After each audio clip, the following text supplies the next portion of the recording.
तुरंत भगवती की समाधि टूटी है।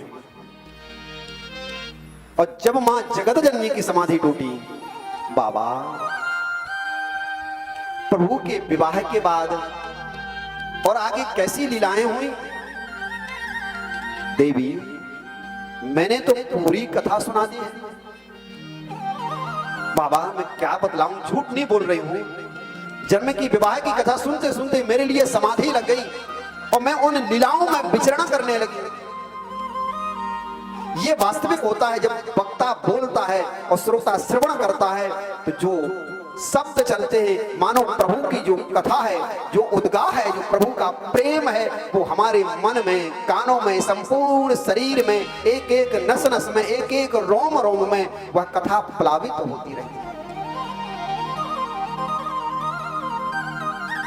मैं नहीं सुन पाई बाबा।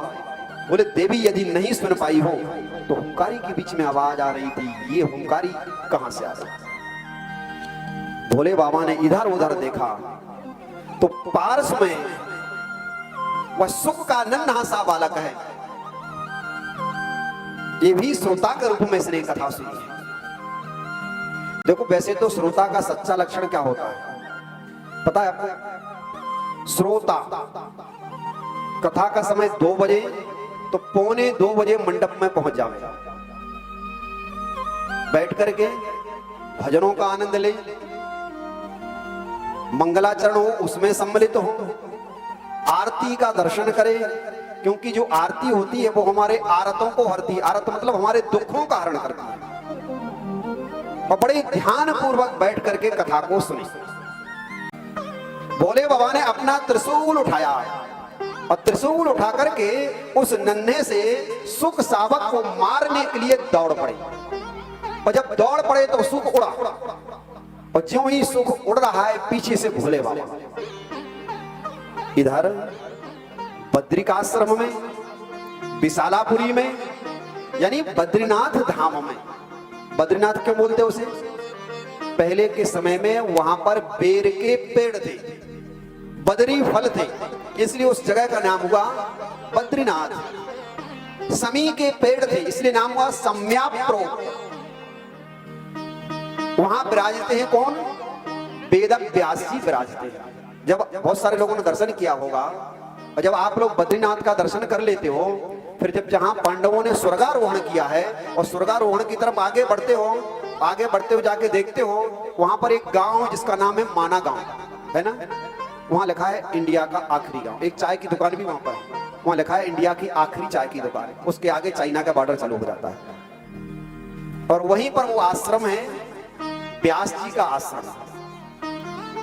आज उस व्यास आश्रम में व्यास जी की धर्मपत्नी है श्रीमती पिटिका देवी। आज व्यास जी से निवेदन करती हैं, स्वामी गृहस्थाश्रम का सुख है कि बालक या बालिका हो तो गृहस्थाश्रम और आनंदित हो जाता है। अवस्था का उत्तरार्ध आ गया, परमात्मा कब कृपा करेंगे? देवी ईश्वर जो करता है अच्छा करता है, श्रेष्ठ करता है। समय आवेगा, हरि इच्छा। व्यास जी ने कहा, देवी ईश्वर जो करेंगे वो अच्छा करेंगे। अपनी धर्मपत्नी पिटिका देवी को अस्वस्थ कर रहे थे व्यास जी। इतने में वो सुख सावक जो हिम शिखर से उड़ता हुआ आ रहा है, पीछे पीछे देवाधिदेव महादेव त्रिशूल लेकर के दौड़ रहे हैं। व्यास आश्रम में उस सुख सावक ने प्रवेश किया और व्यास आश्रम में प्रवेश करते हुए जहां पर व्यास पत्नी और व्यास जी बैठे हुए थे, कभी कभी पति पत्नी भी सुख दुख की चर्चा करते हैं कि नहीं करते हैं? ऐसे ही जब व्यास जी आपस में दोनों एक दूसरे चर्चा कर रहे थे, वो नन्हा सा सुख सावक आया। यह तो एक परम तत्व है। हवा का उसने स्वरूप बनाया और वायु के स्वरूप से ही मानो व्यास जी की धर्मपत्नी पिटिका देवी के अंदर प्रवेश कर गया। वायु स्वरूप में प्रवेश किए और इधर भोले बाबा व्यास जी बाहर निकलो, व्यास जी बाहर निकलो। व्यास जी ने सुना ये शब्द तो देवादिदेव महादेव का है। दौड़ करके दरवाजे पर जब पहुंचे, भोले बाबा प्रणाम किया। बाबा पधारो। बोले व्यास जी मैं पधारने के लिए नहीं आया हूं, मेरा शिकार आया है तुम्हारे आश्रम में और उसको वापस करो। क्या हुआ? बोले व्यास जी उसने अमर कथा का पान कर लिया है। व्यास जी हंसने लगे। बोले अमर कथा का पान कर लिया, क्या करोगे शिकार को लेकर? बोले बाबा जैसा तेरा नाम है वैसा ही तेरा काम है। अरे जब अमर कथा का पान कर ही लिया तो वो तो अमर हो गया ना।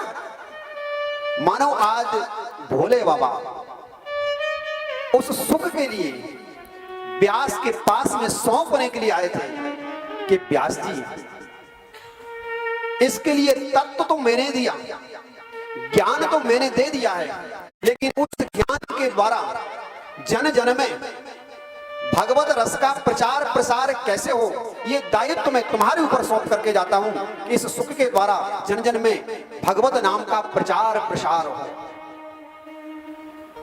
भोले बाबा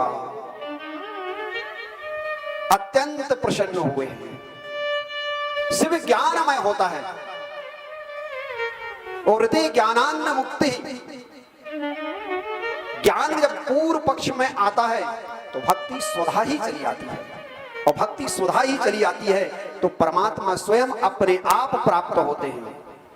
और ज्ञान जब आता है तो प्राणी मात्र के लिए वह जीते जी मुक्त हो जाता है। और ऐसे शिव तत्व यह भागवत उन साधकों के लिए जीते जी मुक्त कर देती है, क्योंकि पूर्व पक्ष में ज्ञान का आना अपने आप में मुक्ति है।